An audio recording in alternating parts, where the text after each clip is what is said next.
The NFL Gambling Podcast on the Sports Gambling Podcast Network is brought to you by Birddogs Shorts. Dominate summer with an amazing pair of shorts and a free Yeti-style tumbler when you order over at birddogs.com/pull. That's birddogs.com/pull. I'm just about that action, boss. You have to be kidding me. That is impossible. I'm raising the ante. Anybody wants any deal?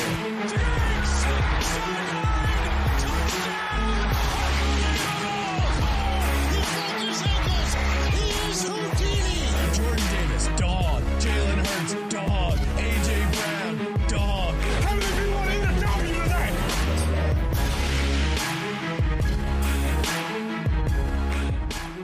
And welcome to the NFL Gambling Podcast, part of the Sports Gambling Podcast Network. It is Tuesday, June the 20th, the dog days of summer. Football can't get here soon enough. I am your host, Moneyline Mac, and I'm back, and I am joined by my co-host, partner in crime, Mr. Old-Fashioned Football, JMark Football. What is going on, brother? Hey, man, it is hot out here in Iowa. I worked outside all day yesterday and so far up to today. So if I look like a mess, that's why. How's the weather there? It's raining. So hopefully the internet doesn't go out, or otherwise you'll be flying solo the rest of the episode. There you go. Yeah, no. And so, we're in you mentioned it's hot in great Midwest of Iowa. We're in the dog days of summer. I think we're about 70 days from college football, which means we are about 80 days away from NFL when we get Lions Chiefs. Can't get soon to hear enough. I can't talk. But you know what? There's drama plenty in the NFL, and we'll start in Buffalo, where the drama seems to never stop with Stefon Diggs. I obviously had the fallout here recently where he was at the facility, he wasn't at the facility, and they thought he was there, and then he wasn't there. What are your initial thoughts on this Stefon Diggs, Josh Allen, Sean McDermott scenario? Basically kind of a fallout from that AFC divisional playoff set where they kind of were just punked by the Cincinnati Bengals in embarrassing fashion.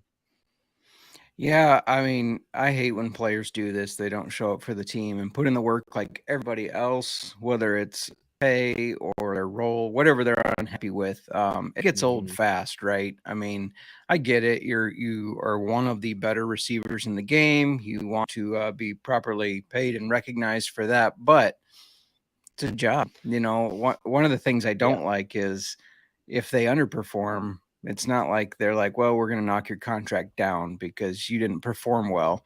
And so I always think it's funny when they do really well and they're like, well, I actually want more money. But it's unnecessary drama. The team doesn't need it. If you want to be one of the best teams in the NFL, you got to cut that shit out.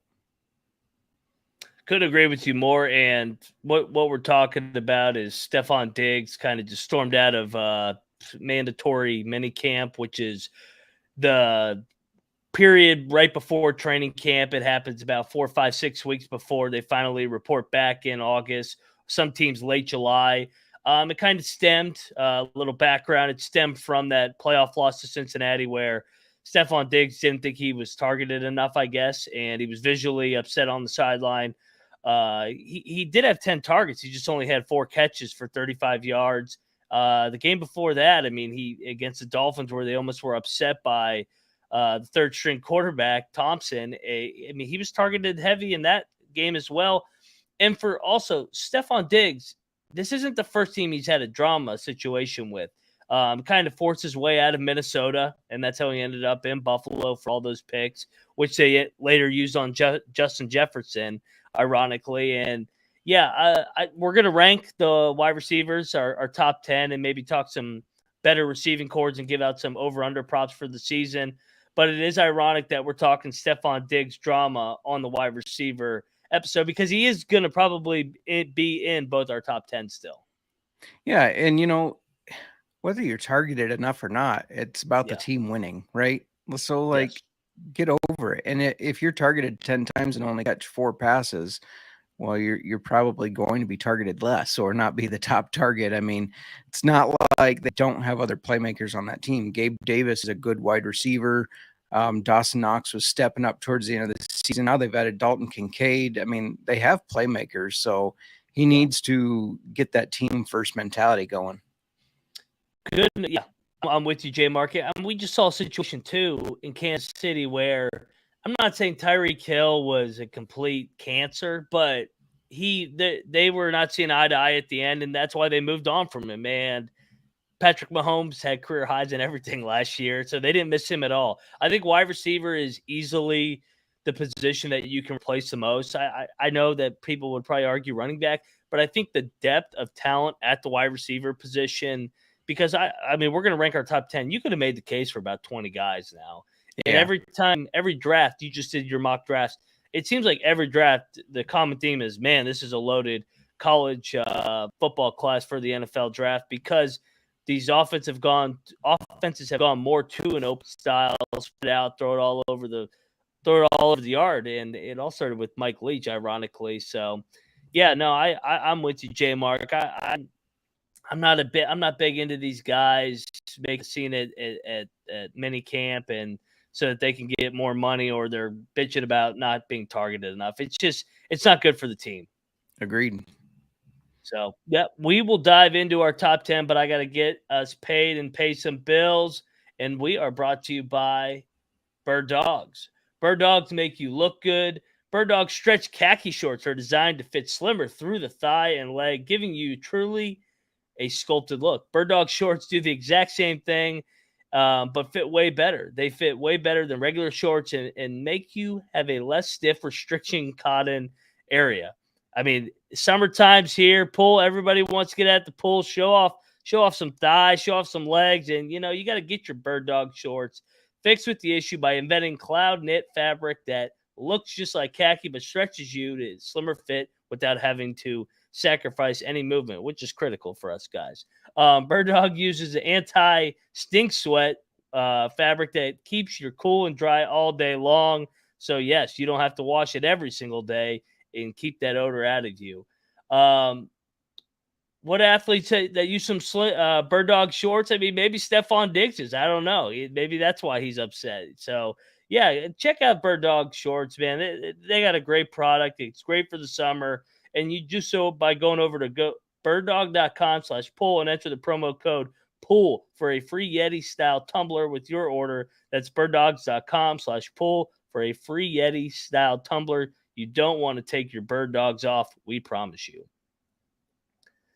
That might be why Stefon Diggs is upset because he can't get his Birddogs. Maybe his Birddogs are backward, so he's got a little tightness in the groin. Maybe you should call up Deshaun Watson. Who knows?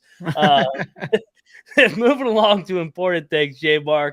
We're going to rank our top 10 wide receivers. Before we do so, was there anything specific that you took into consideration when ranking these wide receivers?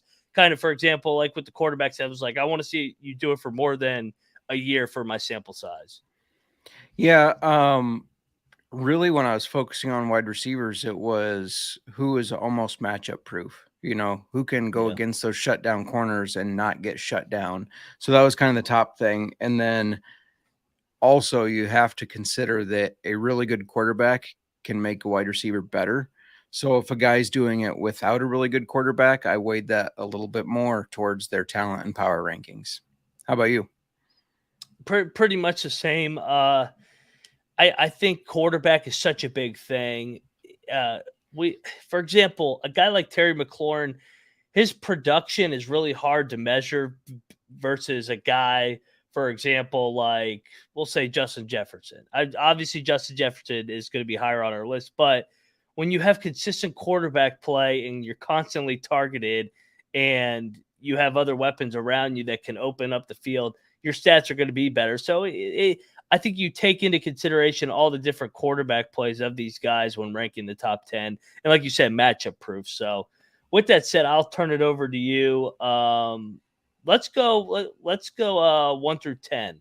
So who was at the top of your list to lead it off? So I had a lot of trouble between 1 and 2. I'll preface with that, but I put Devontae Adams. Obviously, he put up huge numbers when Rodgers was throwing to him. Everybody wanted to see, okay, what about when Carr throws to him? Carr targeted him almost 50% of his throws, and the defense still couldn't stop him. He still put up huge numbers. So I had to put him at the top. He caught 100 passes, 1,500 yards, 14 touchdowns. He averaged 2.45 yards per route run. So, I mean, even when he's not getting the ball, he's making enough yards up per route. I really wanted to put number 2 at 1, but I flip-flopped back and forth, and I ended up putting Adams at the top there. I was as well with Devontae Adams at the top, and I know that the Raiders had a down year when he goes over there, but I mean, his production did not drop at all, going from back-to-back MVPs with Aaron Rodgers, because that's another thing that I took into consideration. Devontae Adams was a big-time part of Aaron Rodgers winning back-to-back MVPs in 20 and 21. He leaves, and that offense took a clear step back. They clearly missed him this year, so that's why I had Devontae as well at 1, and Justin Jefferson. We talk about it all the time. The production back-to-back years in the league. Ever since he's come into the league 3 years ago with that Stefon Diggs trade, he's been nothing but a production machine. 1,400 yards, 1,600 yards, 1,800 yards. But I think he's more of a friendly offense than Devontae Adams has been. So he's number 2 for me. Number 2 for me as well, Justin Jefferson. It's almost too early to say, he's a great wide receiver, but he's shown so far that he's a great wide receiver. And if he keeps on this path, if he can continuously put up seasons like this, he's going to go down as one of the better wide receivers that has ever played in the NFL. I agree with you. Maybe it's just that we want to see it one more year before we crown him number 1. But yeah, you and we're seeing eye to eye on 1 and 2. Where did you go? Let's round out the top 5 here. Where did you go 3, 4, 5? So at 3, I got Ja'Marr Chase. One of the things that was hard putting Chase at 1 or 2 is he's got an extremely good quarterback. Joe Burrow is very good. So I did consider that. Number 4, Cooper Kupp. I think a lot of people forget because of his injury just how good and how uncoverable he is. Even when Stafford targets him nonstop, he still does well. And not to mention, he looked good with Goff throwing to him. And then number 5, I had to put the cheetah, Tyreek Hill. He's just so fast. It's hard for teams to cover him. He's got all the speed, and he makes huge plays. Who'd you have 3 through 5? Yeah, once again, we have the same 3, 4, 5. I'm in a different order. I went Tyreek because I was very impressed with Tyreek going over to Miami and improving his stats and his production from going with Mahomes all the way to Tua, and then Bridgewater, Thompson. So it was kind of a revolving door at the quarterback position. I thought they were able to stay in the playoff race in big part because of the cheetah and Jalen Waddle. Ja'Marr Chase was number 4 for me as well, or he was number 3 for you, but the same reasons where I wanted to put him at like 1 or 2, like from a talent standpoint, and I know that it's like fresh in our mind at him dominating a playoff game. So sometimes recency bias, but I also, like you said, he's got Joe Burrow thrown to him. So like he kind of gets knocked a little bit just because he's got an elite quarterback compared to Tyreek Hill and Devontae Adams that went from elite quarterbacks. Yes, Aaron Rodgers was elite in 2020 and 2021 to non-elite situations, and they elevated their play and elevated their and kept their teams in the race. And then I was with you, Cooper Kupp. I mean, I know he had a down year, but he got hurt. The year before that, he almost had 2,000 yards in his first year with Matt Stafford, and was the main reason, other than him and Aaron Donald, that they won that Super Bowl. So Cooper Kupp comes in at number 5 for me. Yeah, he was the Triple Crown winner, led the league or the team. Yeah, led the league in receiving yards, receiving touchdowns, and catches. Just nobody could stop him, even when you knew he was getting the ball. Yeah. No, I mean, how many receptions did he have that year? He had 145 on 191 targets and almost 2,000 yards. Yeah, that's crazy. That's pretty uncheckable. So I think a lot of people have kind of forgotten about him just because he got hurt. But that's the NFL in a nutshell. All right. Where did you go after the top 5? This is where I think it kind of gets tricky, because you got some really talented number ones on these teams, and I think you can make the case for any order. Where did you go for your number 6 wide receiver? Well, if he keeps the drama up, he's going to keep sliding. But I had to put Stefon. I think I know where you're going. Yeah. I mean, Stefon Diggs, drama aside, is a very good wide receiver. Granted, he is helped by Josh Allen, obviously, but he did well in Minnesota too.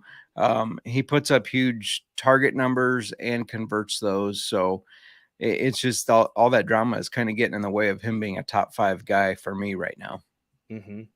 I actually, same reason I dropped Jamar Chase a spot, because he gets penalized for having an elite quarterback. I actually went AJ Brown number 6. Yeah. And I just think that the way he was able to leave Tennessee, he was very consistent his 3 years there. He was able to elevate Jalen Hurts into an MVP candidate and have an unbelievable monster year in Philadelphia, and primarily a rushing attack system too. It's not like Philly was opening it up like Kansas City and Cincinnati and throwing the ball 50 times a game. A.J. Brown is in his inaugural year in Philadelphia, 1,500 yards, 11 touchdowns. He took that. I thought he took that offense to a whole different level this year.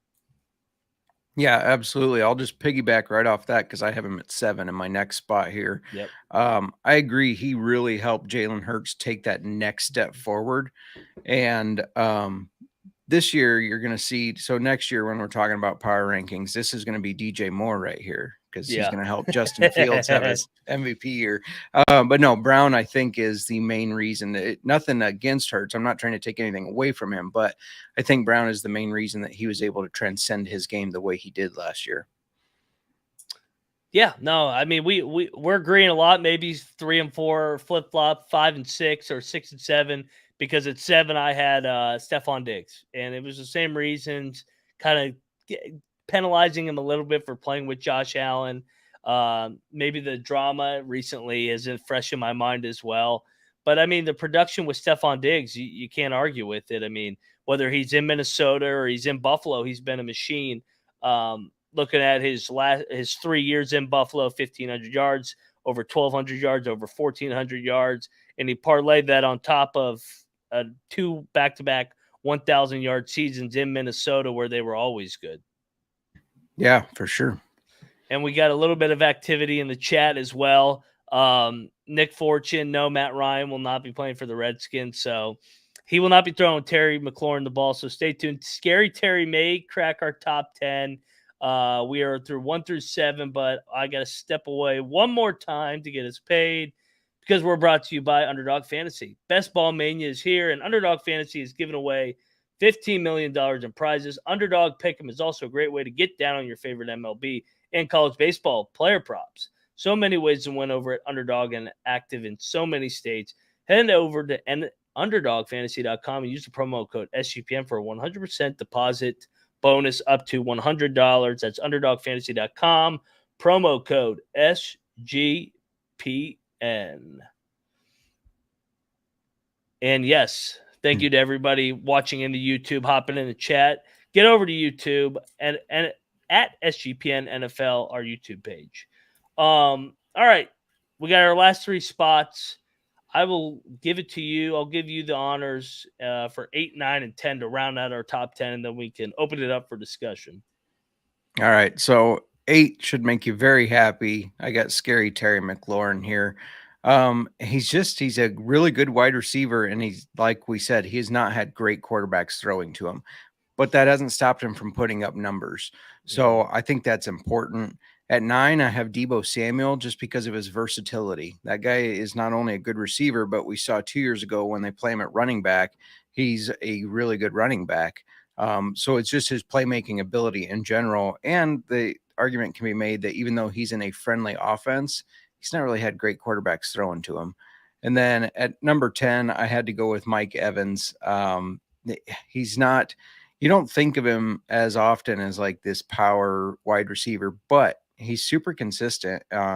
He's caught more than 65 passes and at least 1,000 yards in all 9 of his seasons. And in 6 of those recorded 8 or more touchdowns. That's an extremely impressive stat. Just very consistent. I did not realize until I was doing this research and thinking about these guys that he had been that consistent. Yeah, I think Mike Evans is like the most forgotten guy in the NFL. So I'm with you. I actually had Mike Evans at 8 just because of Mr. Consistency.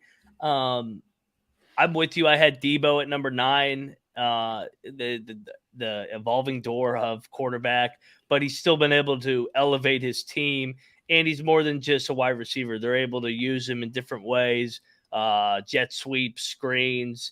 We saw 2 years ago in that NFC Championship run over 1,400 yards, just completely put the team on his back. And then rounding out my top 10, I'm gonna go with the homer pick, but I really don't think it's a homer pick because I think Scary Terry honestly could be higher on this list, but he's been kind of screwed because he's played with I don't even know how many quarterbacks it is now. It's like 10 or 11. Whether it was Case Keenum in his rookie year, at one time you had Dwayne Haskins in there, you had Kyle Allen, you had Taylor Heineke, you had Alex Smith.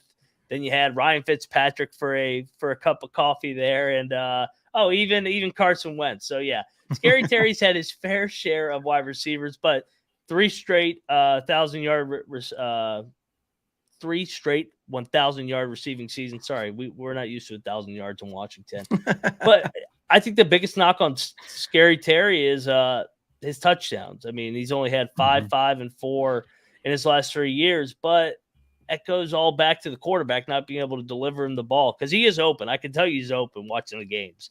So I think there's a mutual respect among corners around the league at how good a talent Terry McLaurin is. I watched actually whose show was it the other day? It was the Eagles cornerback Slay and those guys, and they were talking about, man, that guy Terry McLaurin, he never stops running. He's probably the most underrated guy to check in the NFL. So we basically, to recap, we had the same top 10 just in different orders. Which is crazy when we both agree that there's probably 20 guys that you can consider for this top 10. So I'm going to just go ahead and say that means we're right. Oh, yeah. Well, we're always right, and that's why people tune into the NFL Gambling Podcast. So we did this on the quarterback show and the running back show. Who is a guy on this? We'll start this. Down in the order, who's a guy in the bottom half of the top 10 that could make a jump and be a top 5 guy next year on your list? Having this discussion in June 20th of 2024 next year. Yeah. I think for me, I had AJ Brown at 7. I think it's him. If he can have another great year where he leads that team in receiving. I mean, Devonta Smith isn't an all-star, but he is a good receiver. But if Brown can continue to get the targets from Hurts and continue to make Hurts look really good, he's somebody I could see creeping up there. I think that's a good one. I think Terry, to be honest.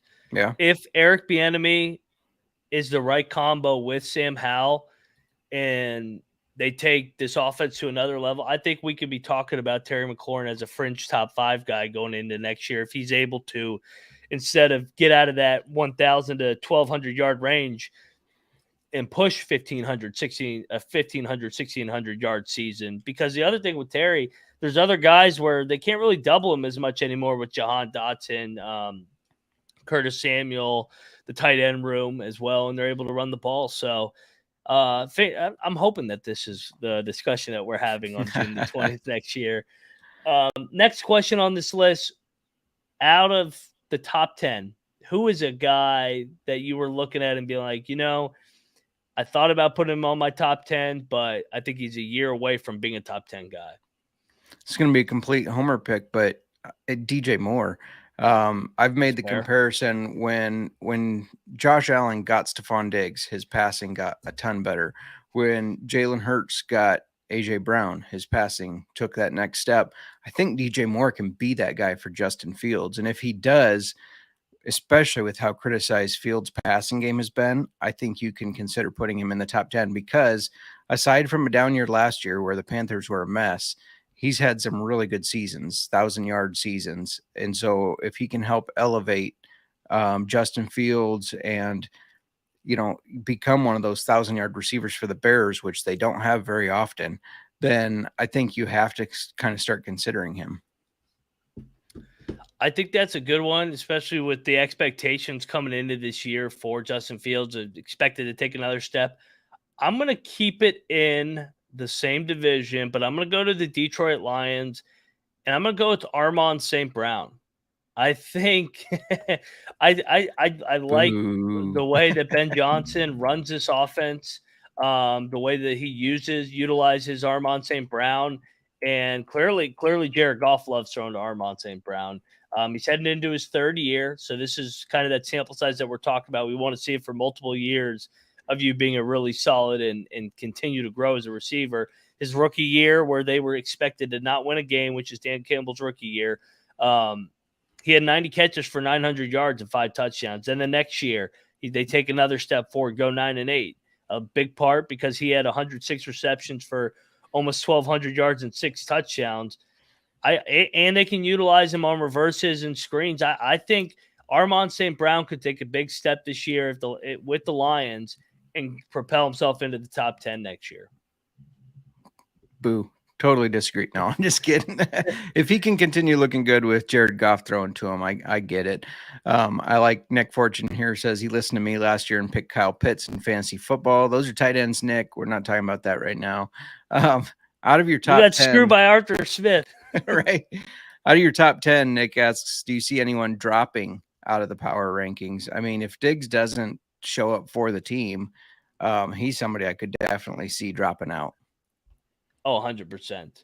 100%. Yeah, no, I think Stefon Diggs could be a guy just with all the drama.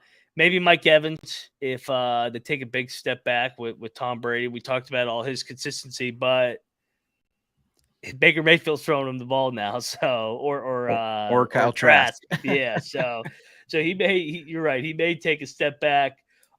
Speaking of taking a step back, let's look at some season long. I'm pulling up my book right now on over under for receiving yards.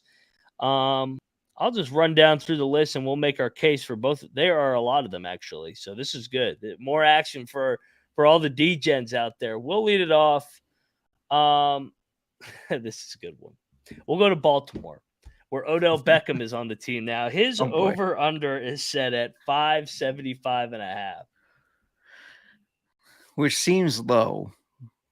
And I know they say they're going to throw the ball more. Yeah. But this is still a running football team. They're a run first, throw later. Lamar's going to run. I find it hilarious that J.K. Dobbins is sitting out right now because he wants paid when he hasn't done much. But they're going to run the ball with whether it's him, Gus Edwards, whoever. And I don't think Odell is going to, even if he plays well, I don't know if he can stay healthy all year. He is getting older, so I'm going to go under on that one. I will go under with you as well. A lot of it because of the health reasons, and he's another drama guy. So yeah, I know he got his Super Bowl, but his track record is drama still, and he has not gone over 575 in the last 3 years. So, I mean, I don't see how you can play an over for Odell Beckham. How old is Odell? He's entering his age 31 season. He'll be 31 in November. So a lot of miles on those tires, and this is a running football team. I'm on the under with you as well. Yeah.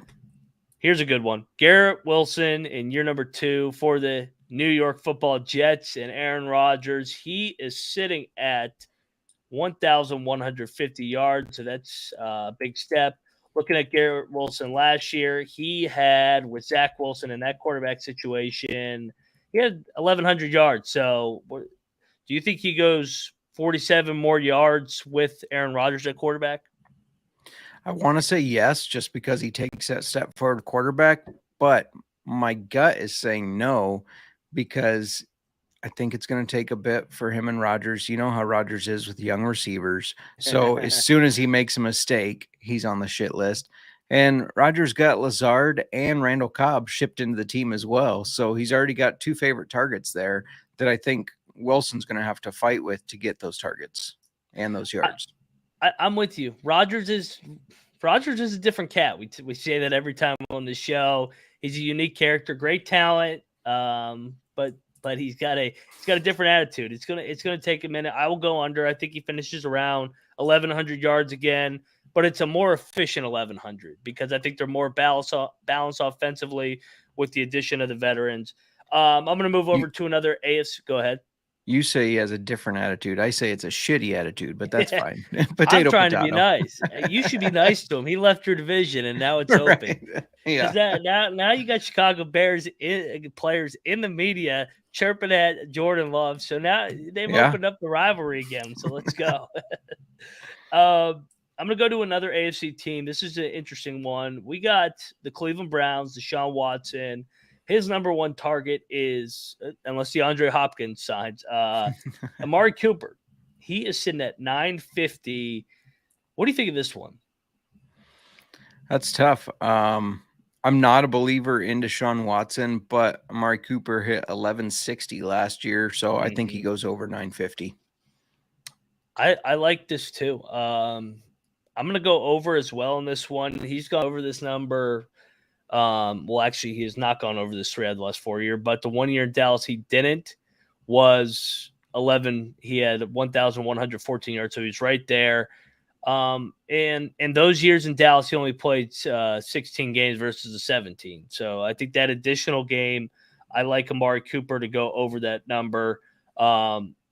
Yeah, no, I'm going to go over 950 as well. No, he has gone over 3 out of 4. What am I talking about? The 1 year in Dallas, he was 865. So, yeah, 3 out of the last 4 years, he's been over. I will take over on Amari Cooper, and I'll transition right into his former teammate because we were just talking about his years in Dallas.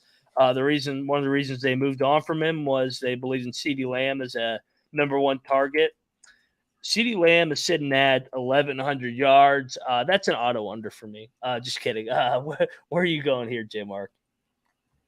Yeah, this is a tough one because CeeDee Lamb's consistency is not what you would think. Yes, he had 1359 last year, but that's where stretches where he had 100, 120, 126. He had a game of 150. Otherwise, he had a lot of games where he was under 75 yards. So I'm going to go with the under here. This one kind of reeks.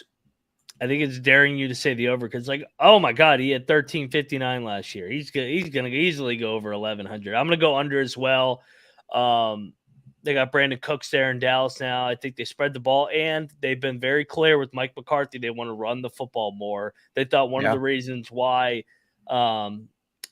they weren't able to achieve their goals where they wanted to be was they passed the ball too much, which I actually somewhat agree with because I don't think Dak is the kind of guy that can get you to the promised land, which I've said over and over again.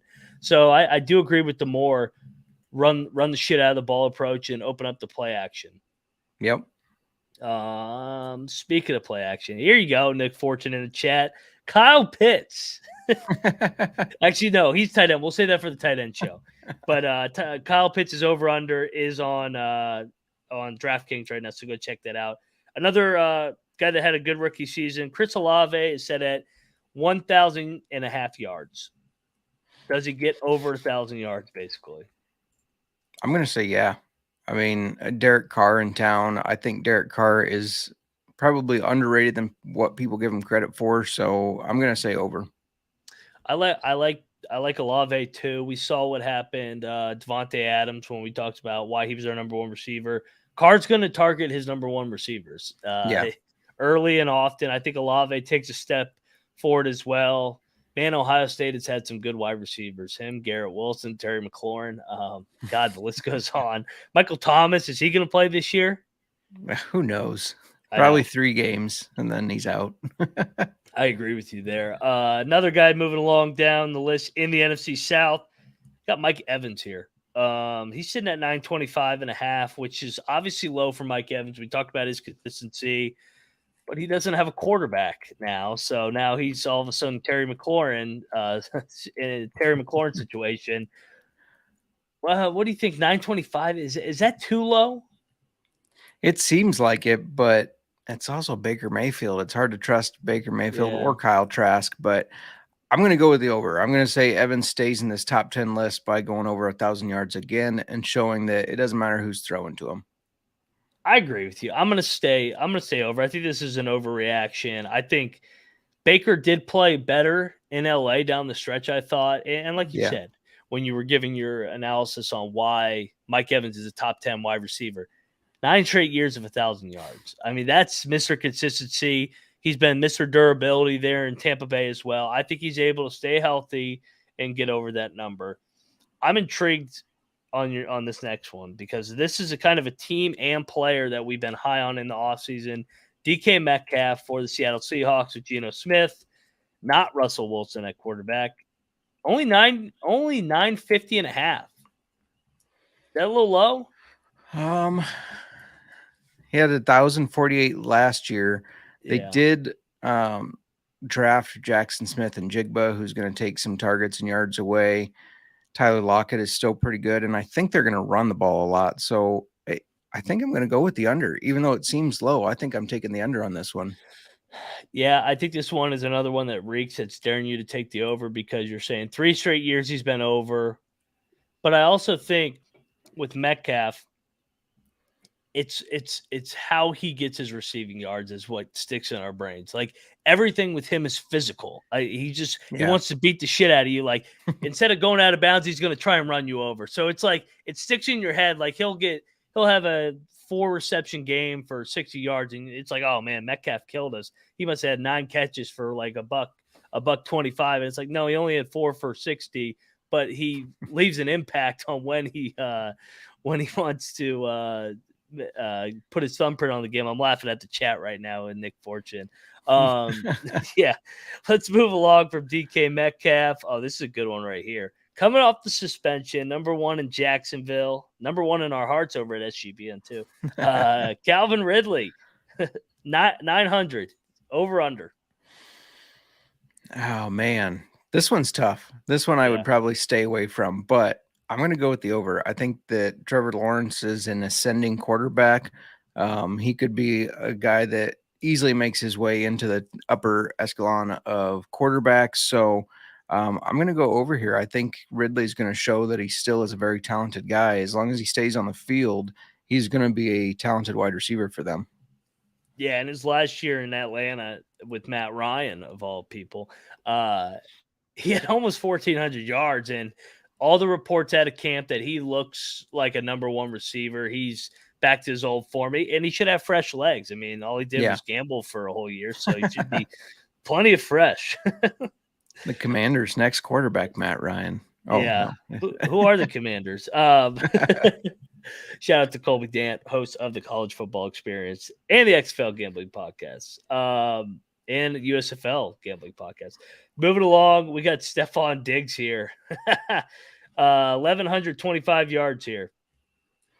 I would bank right now that he's going to put a bad taste in everybody's mouth and take the under. I agree. I mean, I can't take the over. I know he's talent-wise. Yes, this is an autoplay on the over, but there's more than just talent that we're dealing with here. It's extremely low. He hasn't come close to going under this in 3 years, but they're telling you there's some drama there. I'll go under 1125 as well with Stefon Diggs. I don't think Sean McDermott's a guy that will put up with BS for long. I agree. No, he's not into all that bullshit. So, and they have other options. Another one here that our number 1 wide receiver, Devontae Adams, 1,300 yards. Big quarterback questions, clearly. Jimmy G, maybe? Yeah, maybe. Gosh, that's hard because you don't know who's throwing to him. But if Jimmy G is healthy, I think you have to take the over here. Jimmy G is a consistent quarterback.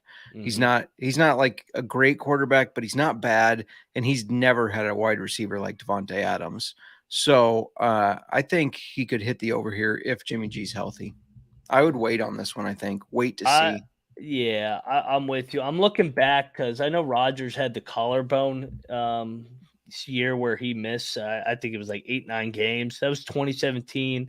That year, Devontae Adams only had 885 yards, so a clear dip in his production. But he also was not the same guy at that time. Mm-hmm. I'll go under with you as of right now, just because of the unknown. But do you remember who broke Aaron Rodgers' quarterback? It was what team? Was it the Vikings? It was the Bears. I thought he broke it twice. Actually, right? I was gonna say, yeah, he's had 2 breaks. Yeah. That's right. Is that in your guys' franchise history, like dialogue? Yeah. Broke Aaron Rodgers' collarbone. Yep. Speaking of Minnesota Vikings, our number 2 on the list, Justin Jefferson. He's sitting at 1350.5 right now. Yeah, he had 1809 last year. And Adam Thielen. Yeah, Adam Thielen's out. Jordan Addison is in, but I think Jefferson still gets his, so I like the over. Yeah, I can't take the under on him, man. They throw him the ball every play, and Kirk Right. loves him, like you said. Here's your number 1. DJ Moore, 800.5. Does DJ Moore get it going in Chi-Town with Justin Fields? Hit the over. Yeah. 1,000-yard receiver. I don't remember the last time the Bears have had a 1,000-yard receiver, so give me DJ Moore to do it. Devin Hester. Skip it along down here. No, we don't need to do him. He's not very good. Tyreek Hill, the cheetah, 1,300.5. I'll go over with you too on DJ Moore. Yeah. I think he's going to be a 1,000-yard receiver. I'm with you. I'm trying to Google real quick the last Bears receiver to have 1,000 yards. It was Marty. Yeah, right. Allen Robinson. Should have known that. It was Allen Robinson. It was Allen Robinson. I'm a dumbass for saying that because then my computer started talking in my earphones. Yeah. I'm like, I forgot that. They actually listened to you. So right. Yeah, don't say that in your headphone. Don't call her name, or otherwise I won't be able to hear you on the show. Yeah. Before that, though, it was Marty Booker, so that was quite a while ago. So, you asked Tyreek Hill. What was his again? Sorry, I got 1,300. 1,300. I think he hits the over. And you also have to consider he said he's retiring at the end of this contract, so he doesn't have a lot of years left if he sticks to that. So I think he continues to put up numbers. Yeah, I forgot he did say that he was going to retire here soon. The cheetah being cheetah. I'm with you over. I like that I like the scheme of that Miami Dolphins offense with Mike McDaniel. Get creative ways to get him the ball. And he's another guy you can dump it to him for 2 yards and he'll turn it into an 80-yard gain to the house for sure. Because of his speed. So I think you can get some cheap yards with Tyreek Hill just because of his breakaway speed. A guy that I was bullish on. I think he can make my top 10 next year. Armon St. Brown, 999.5 yards over under. I want to say under, but I think he'll probably hit the over. He had 1161 last year. I don't see him taking a step backward. I'm with you. I'm on the over. I think that this not Dolphins. We just talked about the Dolphins. The Lions are good offensively. Yeah. I think that even their 3-14 year 2 years ago, they showed flashes. Last year took it to another level. Ben Johnson's going to be a hot commodity. Needs to have a big year. Show off that offense one more year so he can get a head coaching job. So yeah, I'm gonna take the over here. Yeah. Cooper Kupp, 1,250. This hinges all on injury. If he's healthy, probably the over, right? Yep, agreed. So I guess by default, if we had to give out a pick, it'd be the over. Yeah, I think so. I think there are certain players that you are like, well, I'm pretty sure they'll get injured, so you take the under. But I don't think Cooper Kupp's one of them. He just had that 1 year of an injury. I think he bounces back. I agree. Another elite receiver here, Jamar Chase, 1275. Take the over. I like the over on this one. Yeah, I need to go back and look real quick what Jamar Chase statistically in the regular season. I know he's a monster in the playoffs. I mean, he did take a step back. He did miss those 4 or 5 games that got him back to 1,000. I'm gonna go the over. I'm with you. I don't see the. I said last year the Bengals, if they're gonna take a step back, it'd be last year, and they were just as good back in the AFC Championship. So I'm just gonna keep trusting that Joe Burrow, Jamar Chase, T Higgins team.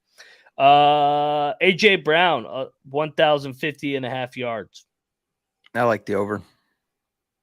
I like the over as well. This is like the running backs. We take the over on almost all of them. Yeah, which means they're all going to go under.